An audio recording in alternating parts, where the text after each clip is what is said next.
नमस्कार, आदाब, सत श्री अकाल दोस्तों। कैसे हैं आप लोग? स्वागत है आप सभी का एक बार फिर अतुल्य हिंदी चैनल में। दोस्तों, थंबनेल देखकर आपको समझ में आ ही गया होगा, आज हम बात करने वाले हैं अलंकारों की।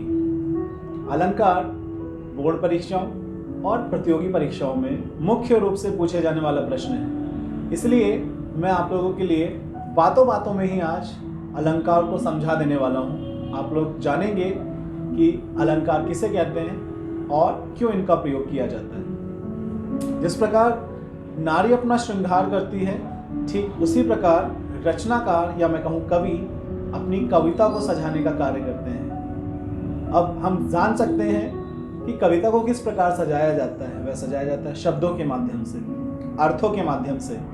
कविता और अधिक प्रभावशाली बने, चमत्कारिक बने, इसके लिए रचनाकार अलंकार का प्रयोग करते थे। यदि हम रीतिकाल की बात करें तो रीतिकाल में मुख्य रूप से भाट कवि अपने राजाओं को प्रसन्न करने के लिए अलंकारों का प्रयोग करते थे। यदि मैं कहूँ अलंकारों के साथ साथ वह छंद, रस का भी प्रयोग करते थे तो ये गलत नहीं होगा। अब भाट कवियों की यही पहचान है कि वे अपने राजाओं को और अधिक सहज और खुश होने का मौका अपनी रचनाओं के माध्यम से देते थे। साज चतुर रंग भी रंग में तू रंग चढ़ी, सरजा शिवाजी जंग जीतन चलत है। अर्थात राजा के द्वारा जो भी कार्य किया जा रहा है, चाहे वो वीरतात्मक कार्य हो, दयावान राजा हो, करुणानिधान राजा हो, उनके इन सभी चारित्रिक गुणों को दर्शाने के लिए ही वह रचना लिखते थे। और जो रचना जितना ज्यादा उनकी प्रशंसा करती थी, उतना ही ज्यादा पुरस्कार इन रचनाकारों को दिया जाता था। लेकिन आज के समय में यदि हम देखें तो अलंकार सिर्फ कविताओं तक सीमित नहीं रह गए। अलंकार हमें गद्य खंड में भी देखने को मिलते हैं।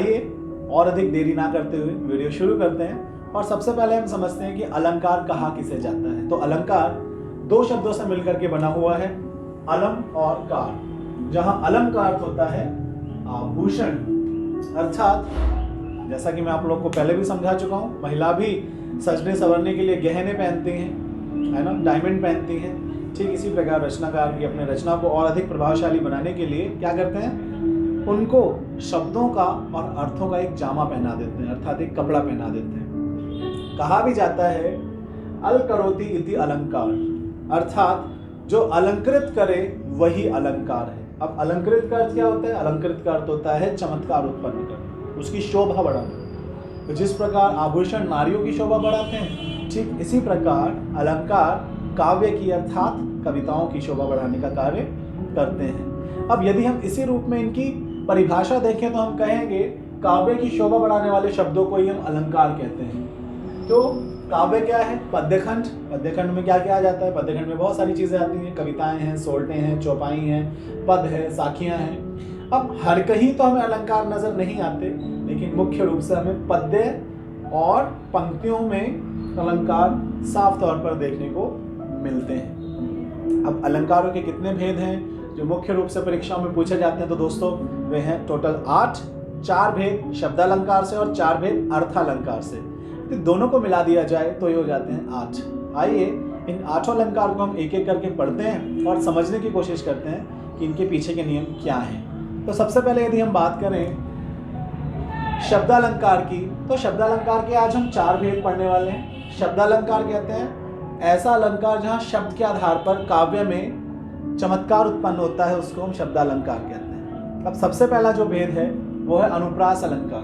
अब अनुप्रास अलंकार जो है, इसमें समान वर्ण की आवृत्ति होती है। आवृत्ति का अर्थ होता है दोहराव, अर्थात दोहराया जाता है उसको बार बार। अब समान वर्ण की आवृत्ति है, अर्थात एक समान वर्ण बार बार आएंगे। जैसे कि चारू चंद्र की चंचल किरणें खेल रही थी जल थल में। तो हम देख पा रहे हैं यहाँ पर चा वर्ण की आवृत्ति साफ तौर पर हमें नजर आ रही है, इसलिए ये अनुप्रास अलंकार है। यदि अगला अलंकार देखें हम, तो अगला जो अलंकार है वो है पूत कपूत सो क्यों धन संचय, अर्थात जिसका पूत ही कपूत है उसके लिए धन संचय करने का कोई तात्पर्य नहीं है। तो यहाँ पर हम देख सकते हैं पूत पूत, तो एक जैसे शब्द जो आते हैं, एक जैसे वर्ण जो आते हैं, इनके कारण ही यह अनुप्रास अलंकार कहलाता है। बच्चे कई बार पूछते हैं सर क्या एक पंक्ति में एक से अधिक अलंकार हो सकते हैं? तो हाँ मित्रों, एक से अधिक अलंकार हमें एक पंक्ति में देखने को कई बार मिल जाते हैं। निर्भर करता है कि हम किस अलंकार को समझकर उसके अर्थ समझाने की कोशिश कर रहे हैं। तो आशा है आपको अनुप्रास अलंकार समझ में आ गया होगा। यदि हम अपने अगले अलंकार की ओर बढ़े तो वह है यमक अलंकार। यमक का शाब्दिक अर्थ होता है जोड़ा, अर्थात जहां किसी एक पंक्ति में एक शब्द दो बार प्रयोग किया जाए लेकिन उसका अर्थ अलग अलग निकले, उसी को हम यमक अलंकार कहते हैं। जैसे कनक कनकते 100 गुनी, मादकता अधिकाय, या पाए बौराए जग, या खाए बौराए। तो यहाँ पर कनक शब्द दो बार आप लोगों को नजर आ रहा होगा, जैसा कि आप लोग यहाँ पर भी देख पा रहे हैं। तो कनक शब्द दो बार नजर आ रहा है, एक और दो। तो ये कनक दो बार आ तो रहा है लेकिन इसका अर्थ भी अलग अलग है। यहाँ पर एक कनक का अर्थ है सोना और दूसरे कनक का अर्थ है धतूरा, अर्थात धन को प्राप्त करने के बाद हमारी बुद्धि मलिन हो जाती है, धन के संचय में ही लग जाती है कि कैसे इस धन को आगे बढ़ाऊं, कैसे इसको सुरक्षित रखूं। ठीक इसी प्रकार जो धतूरा है वह खा लेने के पश्चात, उसका प्रयोग कर लेने के पश्चात भी हमारी निर्णय लेने की क्षमता समाप्त हो जाती है। हम समझ नहीं पाते कि क्या करें और क्या ना करें। तो कनक कनकते 100 गुनी, मादकता अधिकाय। ठीक इसी प्रकार जो हमारा दूसरा एग्जाम्पल है वह है जेते तुम तारे तेते नभ में ना तारे हैं, अर्थात हे हरि, आपने जितने अपने भक्तों को इस भव सागर से तार दिया है, शायद इतने तारे तो आकाश में भी नहीं है। तो दो बार एक शब्द आ रहे हैं तारे तारे। तो एक तारे का अर्थ है इस भव सागर से मुक्ति प्रदान करना और दूसरे तारे का अर्थ है आसमान का तारा। तो इस रूप में यदि हम देखें तो यह है यमक अलंकार, जहां पर जोड़ा एक साथ आता है शब्दों का और दोनों का अर्थ अलग अलग निकलता है। ठीक इसी प्रकार यदि हम आगे बढ़े तो आगे आ जाता है श्लेष अलंकार। श्लेष का शाब्दिक अर्थ होता है चिपकना या छिपना। जहां पर एक शब्द के दो अलग अलग भेद निकलते हैं उसको हम श्लेष अलंकार कहते हैं। जैसे नवजीवन दो घनश्याम हमें। अब इस छोटी सी पंक्ति में घनश्याम के दो अर्थ निकलते हैं। घनश्याम अर्थात काला बादल और दूसरे घनश्याम का अर्थ है श्री कृष्ण। तो हमने देखा है गर्मी बहुत है, अभी हम सभी परेशान हैं और एकदम से यदि काले बादल घनघना कर बरसने लगे तो शायद हमें एक नवजीवन मिल जाता है। हमें ऐसा प्रतीत होता है कि शायद हमने एक नया जीवन प्राप्त कर लिया। ये सिर्फ हम तक सीमित नहीं है, ऐसे पौधे जो गर्मी में झुलस गए हैं उनके लिए नवजीवन हो सकता है। पेड़ पौधे तो ठीक हैं, जंगली जानवर पशु पक्षी उनके लिए नवजीवन होता है। ठीक इसी प्रकार हम जानते हैं श्री हरि जो हैं, श्री कृष्ण जो हैं, वो अपने भक्तों को भी नवजीवन देने का कार्य करते हैं। तो नवजीवन दो घनश्याम में घनश्याम के दो अर्थ निकले, घना बादल और श्री कृष्ण। ठीक इसी प्रकार अगला जो उदाहरण है वो है मंगन को देख पट दे तो बार बार। यहाँ पर पट शब्द के दो अर्थ हैं, अर्थात कुछ दयावान लोग होते हैं जो भिखारियों को देखकर कपड़ा देते हैं और कुछ थोड़े से संकुचित मन के होते हैं जो उनको देख करके दरवाजा बंद कर देते हैं। तो यहाँ पर पट अर्थ के दो अर्थ निकलते हैं। तो यहाँ पर पट शब्द के दो अर्थ निकलते हैं, एक दरवाजा और दूसरा कपड़ा। तो हम इस प्रकार से देखें तो श्लेष अलंकार क्या है? श्लेष अलंकार जहाँ पर एक शब्द के दो अर्थ मिले उसको हम श्लेष अलंकार कहते हैं, अर्थात चिपकना या छिपना। एक शब्द में दो शब्द चिपके होते हैं, छिपे होते हैं। फिर किसी प्रकार है पुनरुक्ति प्रकाश अलंकार। पुनरुक्ति प्रकाश अलंकार में एक समान शब्द दो बार प्रयोग किए जाते हैं। उदाहरण के तौर पर आप लोग देख सकते हैं पुनि फिरी राम निकट सो आई। पुनि मतलब पुनः और फिरी मतलब लौट कर। तो पुनः लौट कर, तो हम देख सकते हैं कि एक चीज को दोबारा दोहराया जा रहा है कहीं ना कहीं पुनरुक्ति प्रकाश अलंकार में। तो कहीं ना कहीं पुनरुक्ति प्रकाश अलंकार में ऐसा ही किया जाता है, एक समान अलग अलग शब्दों को एक साथ प्रयोग किया जाता है, इसीलिए उसको हम पुनरुक्ति प्रकाश अलंकार कहते हैं दोस्तों।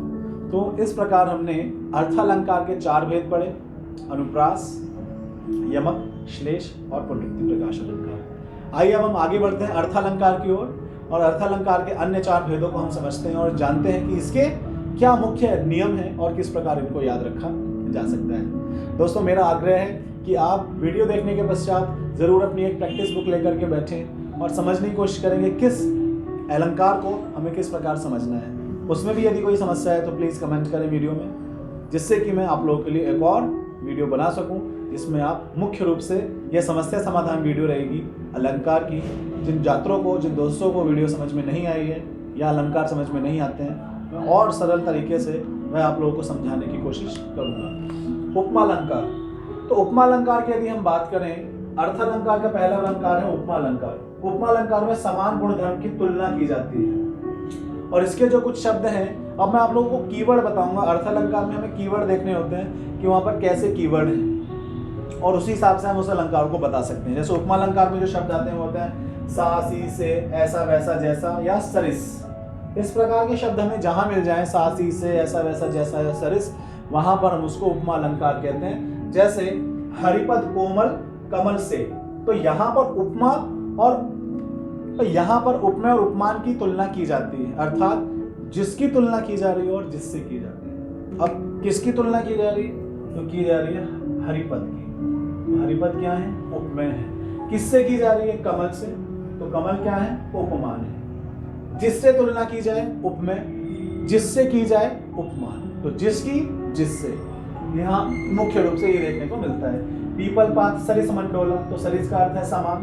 बताया जा रहा है कि मनुष्य का जो मन होता है वो पीपल के पत्ते के समान होता है। यदि आप देखें हवा भी ना चल रही हो तो भी पीपल का पत्ता हिलता रहेगा, बहुत हल्का होता है। ठीक इसी प्रकार से मनुष्य मन है, हृदय है, एक जगह ठहरता ही नहीं, हमेशा एक जगह से दूसरी जगह घूमता फिरता है, डोलता रहता है। हंसते, रोते, जागते, सोते, यह मन एक मृग के समान है जो छलांगे लगाता रहता है। इसी को दर्शाने के लिए उपमा अलंकार का प्रयोग किया गया है।